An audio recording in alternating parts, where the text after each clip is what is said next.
Hello students, this is your English teacher, your Riyanka ma'am. আজকে আমরা পড়ব Alfred Lord টেনিসনের কবিতা Ulysses. তো এর আগের ভিডিওতে আমি ইউলিসিসের ব্যাপারে ডিটেলসে আলোচনা করেছি যে কে এই ইউলিসিস এই কথাটা, এই নামটি বা এই ব্যক্তিত্বটি কোথা থেকে এসেছে, এবং এটা আলোচনা করতে গিয়ে আমি ট্রোজান ওয়ার সম্পর্কে সংক্ষেপে গল্পের মতো তোমাদেরকে বলেছি। আশা করি তোমাদের ভিডিওটি ভালো লেগেছে, আর যারা ভিডিওটি দেখোনি অবশ্যই একবার ভিডিওটি দেখে নেবে যাতে তোমাদের কবিতাটি পড়তে সুবিধা হয়। তো এক কথায় আমি আগে একটু বলে নিই কবিতাটিতে কী পড়বো আমরা। তো ইউলিসিস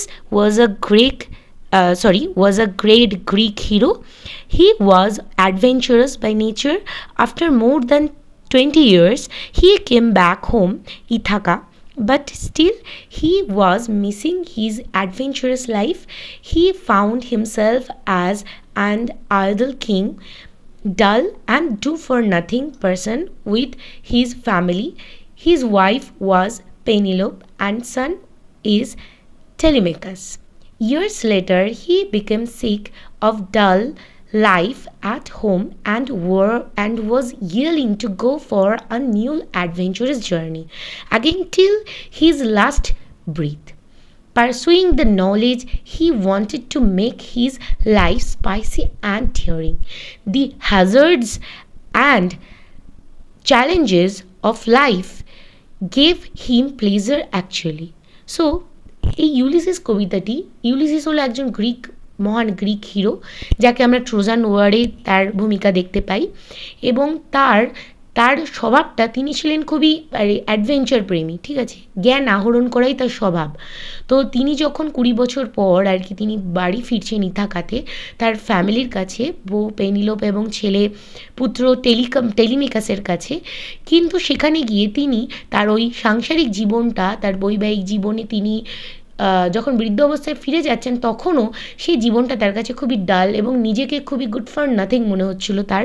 তো তাই সেখানে তিনি নিজেকে আর কি একজন অলস রাজা হিসাবেও আর কি আখ্যা দিচ্ছেন, এবং তাই তিনি তার স্পিরিট কোথাও, তার মন যেন কোথাও না কোথাও চিৎকার করে বলছে যে তিনি একটা নতুন অ্যাডভেঞ্চারে যেতে চান এবং তিনি আবারও জ্ঞান আহরণ করতে চান, কারণ জ্ঞান আহরণের মধ্য দিয়ে তিনি তার লাইফটাকে খুবই স্পাইসি এবং আর কি মানে ডিয়ারিং করে তুলতে চান নিজেকে। তো তাই হ্যাজার্ডস মানে জীবনের যে অবস্টাকলসগুলো থাকে বা জীবনের যে কোনো প্রতিকূলতা তাকে কোথাও না কোথাও আনন্দ প্রদান করে, এর জন্যই তিনি আর কি বাইরে যেতে চান, আবার এই জীবন থেকে বেরিয়ে যেতে চান নতুন একটি অভিযানে। এটি আমরা ইউলিসিস কবিতাটিতে পড়ব। ওকে, তো চলো শুরু করা যাক। Ulysses, Alfred Lord Tennyson. It little profit that an idle king by this still hearth among these barren creeks, matched with an aged wife, I made and dole unequal laws unto a savage race. দেখো, little profit means খুবই মানে little for gaining. Okay, idol king means idol মানে এখানে অলস, তো অলস রাজা। তো এখানে ইউলিসিসকে অলস রাজা বলা হচ্ছে। তো ইউলিসিস বলছে যে আমি হলাম এক অলস রাজা যার আর কি পাওয়ার কিছু নেই এই জীবন থেকে, এবং যে আর কি তার বউয়ের মানে বৃদ্ধা বউয়ের পাশে বসে এবং শান্ত আগুনের পাশে বসে এবং বসে আছে তারা কোথায়, একটি পাহাড়ে আবৃত একটি অনুর্বর ভূভাগে বসে সে অসামঞ্জস্যপূর্ণভাবে আইনকে বা লসকে, সে তার নিয়মাবলীকে সে তার বর্বর লোকেদের মাঝে ভাগ করে দিচ্ছেন। তো ব্যাপারটা একটু বুঝিয়ে বলি। দেখো, তিনি তো তার যেহেতু তিনি একটা মানে ডোমেস্টিক লাইফে ফিরে গেছেন, তো তার কাছে according to Ulysses he was very much pissed off his so called monotonous domestic life. তো তাই তিনি নিজেকে বলছেন যে তার জীবনে আর কি রয়ে গেছে, তিনি একজন আইডল কিং হয়ে রয়ে গেছেন। আইডল কিং হোয়াই, কারণ রাজার ভালো খাওয়া, ভালো পোশাক, ভালো ঘুম, এছাড়া তো তার জীবনে কোনো কাজ নেই। তার কাছে এই জীবনটা ইউজলেস। তাই তিনি নিজেকে বলছেন আইডল। তো তাই বলছেন তিনি হলেন একজন অলস রাজা, যে আর কি তার পাওয়ার সেরকম কিছুই নেই, লিটল প্রফিট সেখানে, কিন্তু সে, এবং এখানে স্টিল হার্ট মিন্স শান্ত আগুন, এখানে শান্ত আগুন কোথাও না কোথাও সংকীর্ণ বৈবাহিক জীবনকে বোঝাচ্ছে, তাদের যে মোনোটোনাস ডোমেস্টিক বা ম্যারিড লাইফ সেটাকে বোঝানো হচ্ছে, ঠিক আছে। এবং ব্যারেন ক্রেগস মিন্স ইথাকাকে বোঝানো হচ্ছে, তার হোম প্লেসকে, okay. Matched means married, aged wife, তার বৃদ্ধ স্ত্রীকে বোঝানো হচ্ছে, Penelope. And I mete and dole, এখানে মেট অ্যান্ড ডোল এই টার্মসটা মানে গণনা করা এবং বন্টন করছেন তিনি, এই টার্মসটা কোথাও না কোথাও তাকে এটা ফিল করাচ্ছে যে তিনি কোথাও না কোথাও শপকিপার হয়ে গেছেন, মানে গ্রসারি শপ কাইন্ড অফ। তো সেখানে তিনি কোথাও না কোথাও জিনিসপত্রের বন্টন করছেন। এখানে জিনিসপত্র বলতে এখানে আর্নিকুয়াল লসকে বোঝানো হচ্ছে, এবং এখানে লসগুলোকে তার কাছে কেন আর্নিকুয়াল মনে হচ্ছে, কেননা তিনি নিজেকে রাজা হিসাবে যোগ্য মনে করেন না, এবং তার যে পিপল, সেই পিপলদেরকে তিনি সঠিকভাবে চেনেও না, এবং তারা হলো বর্বর, অমার্জিত, স্যাভেজ রেস মিন্স অমার্জিত, আনসিভিলাইজড পিপল, ওকে। তো দেখো কি বলছে, তাহলে নেক্সট লাইনে এগোই। that hoard and sleep and feed and know not me, বলছে তারা শুধু টাকা সঞ্চয় করে, মানে অর্থ সঞ্চয় করে, ঘুমোয়, খায়, এবং তারা আমার সম্পর্কে জানে না। তার কেন তিনি এটা বলছেন, কারণ তিনি মানে তার যে পিপলরা তারা হলো আর কি সঞ্চয় করে জাস্ট ভালো খাবে, নিজের সুখ খুঁজতে ব্যস্ত, কিন্তু তিনি সেরকম লাইফে বিশ্বাসী নন। তিনি অ্যাডভেঞ্চারাস লাইফ পছন্দ করেন, তিনি খুবই জ্ঞান পিপাসু, তাই তিনি জীবনে যে কোনো চ্যালেঞ্জেসকে খুব পজিটিভলি হ্যান্ডেল করা পছন্দ করেন, যেটা তার পিপলরা তার মাইন্ডসেটের একদমই opposite.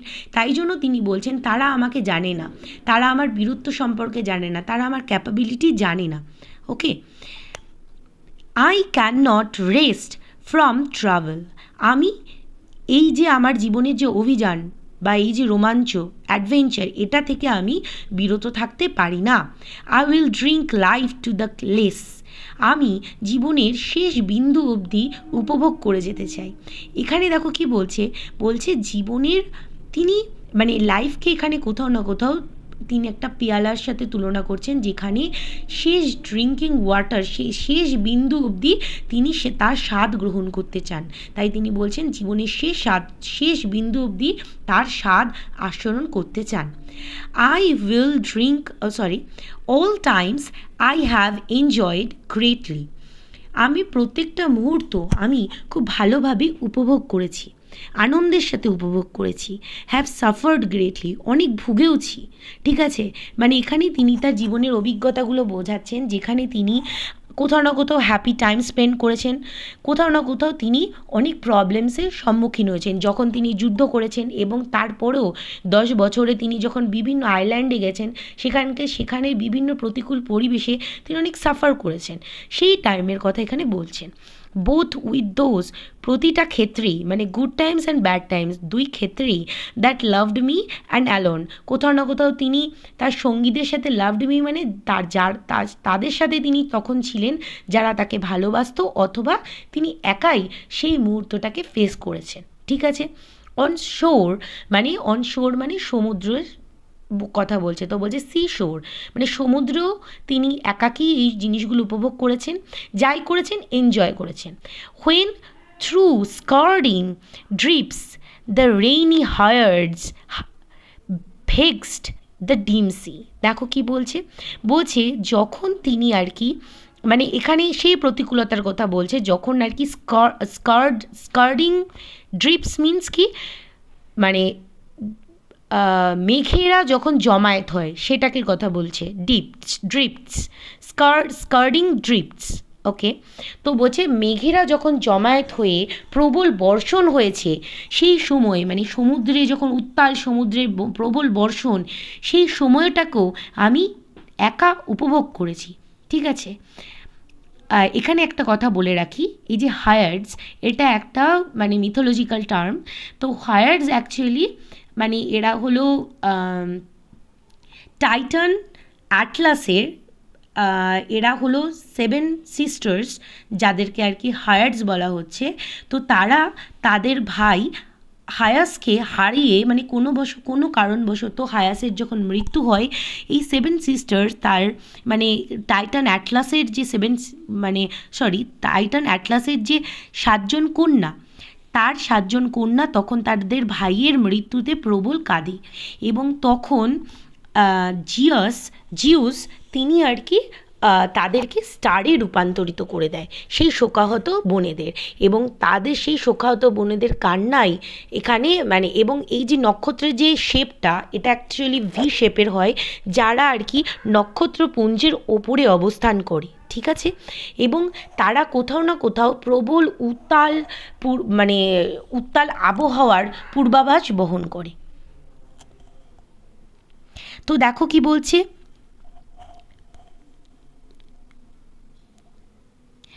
I am become a name, আমি হলাম একটা নেম, মানে আমার এখন একটা নাম হয়ে গেছে, ঠিক আছে। I am become a name, আমি এখন একটা নামে পরিণত হয়েছি। For always roaming with a hungry heart, কিসের জন্য সকলে আমাকে চেনে? আমার হাংরি হার্টের জন্য, মানে বলছে আমার মনের যে ক্ষুধা, তার জন্য সকলে আমাকে চেনে।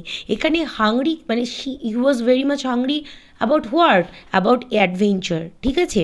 মানে তিনি হলেন জ্ঞান পিপাসু, ঠিক আছে। তো কি বলছে দেখো, much have I seen and known cities of men and manners, climates, councils, governments. বলছি আমি অনেক কিছু দেখেছি, আমি অনেক শহর দেখেছি, শহরের মানুষদের দেখেছি, সেখানকার আদব কায়দা, পরিবেশ এবং সেখানকার নিয়ম নীতি এগুলো দেখেছি, সরকার। তো myself not list but honoured of them all, কিন্তু আমি তাদের কাছ থেকে কোনো অংশে মর্যাদা কম পাইনি, তারা সকলে আমার অনেক সম্মান করেছেন। And drunk delight of battle with my peers, বলছি এবং পিয়ার্স মিনস সঙ্গী। তো তাই তিনি বলছেন আমি যখন আমার সঙ্গীদের সাথে ব্যাটেল করেছি, যুদ্ধক্ষেত্রে যুদ্ধ লড়েছি, সেই সময়টাকেও আমি উপভোগ করেছি। Far on the ringing plains of windy Troy, বলছে যখন আর কি আমি ট্রোজান ওয়ার মানে সেই যে far on the ringing plains মানে যুদ্ধের দামামাপূর্ণ সেই যে আওয়াজ, সেই পটভূমি ট্রয়ের, যেটাকে উইন্ডি ট্রয় বলছে, সেই প্রবাহমান সেই ট্রয়ের পটভূমিতেও আমি এনজয় করেছি এই মুহূর্তগুলোকে। এখানে একটা কথা বলে রাখি, উইন্ডি ট্রয় কেন বলছি, কারণ এই যে ট্রয় যুদ্ধটা সেটা কোথাও না কোথাও গড গডেসের প্ররোচনায় হয়েছিল, দ্যাটস ওয়াই এখানে উইন্ডি ট্রয় বলা হচ্ছে। আর রিঙ্গিং প্লেন্স কেন, কারণ এখানে যখন যুদ্ধ হয়েছিল তখন যুদ্ধের যে অস্ত্রের যে আঘাত, তো সেই আঘাতের যে প্রবল আওয়াজ, সেটাকে রিঙ্গিং বলা হচ্ছে। Okay, I am a part of all that I have met, আমি যা কিছু দেখেছি বা যার সাথে আমার সাক্ষাৎ হয়েছে, সেই সব কিছুর আমি কোথাও না কোথাও অংশ হয়ে গেছি। Yet all experience is an arc wherethrough glimpse that untravelled world whose margin fades forever and forever when I move. দেখো বলছে যে যদিও আমার অভিজ্ঞতাটা ঠিক ওই ধনুকাকৃতির যে প্রবেশদ্বার সেই আর্কের মতো, যার ভেতর থেকে যদি বাইরের জগৎটাকে দেখা যায় তাহলে মনে হবে খুবই স্বল্প পরিসর, কিন্তু সেই প্রবেশদ্বারকে যদি সেই দরজাটা যদি পার করে যাওয়া হয় তাহলে বাইরের জগৎটা আনট্রাভেলড বিগ ওয়ার্ল্ড মনে হবে, যার কোনো পরিসীমা নেই, ঠিক আছে। এবং সেই সীমাহীন জগৎটাকে মনে হবে যেন দেখেই যাই, ঠিক আছে, সেখানে কোনো স্পেসিফিক ডেস্টিনেশন নেই, এটাকেই কবি এখানে বলতে চাইছেন, ঠিক আছে। বলছে যে ইয়েট যদিও আমার যে অভিজ্ঞতাগুলো সেটা সেই আর্কের মতো, যার মধ্য থেকে সে আনট্রাভেলড ওয়ার্ল্ড মানে অভ্রমিত সেই জগৎটা উজ্জ্বলিত হয়ে ওঠে, গ্লিমস মানে উজ্জ্বল, যার আর কি কোনো মার্জিন নেই, যার যে পরিসীমাটা বা যার সীমারেখাটা মার্জিনটা ফেড হয়ে গেছে, মানে বিবর্ণ হয়ে গেছে, দ্যাট মিন্স ওর কোনো সীমা নেই, অসীম সে আনট্রাভেলড ওয়ার্ল্ডটা। For ever when I move, মানে এগিয়েই চলো থামা যাবে না, এটা বলছে। How dull it is to pause to make an end, বলছে কতটা বোকামি হবে, পজ মানে স্টপ, তো থেমে যাওয়া বা সেটা শেষ করে দেওয়া সেই জার্নিটাকে। To rust unburnished, not to shine in use as through to breathe where life।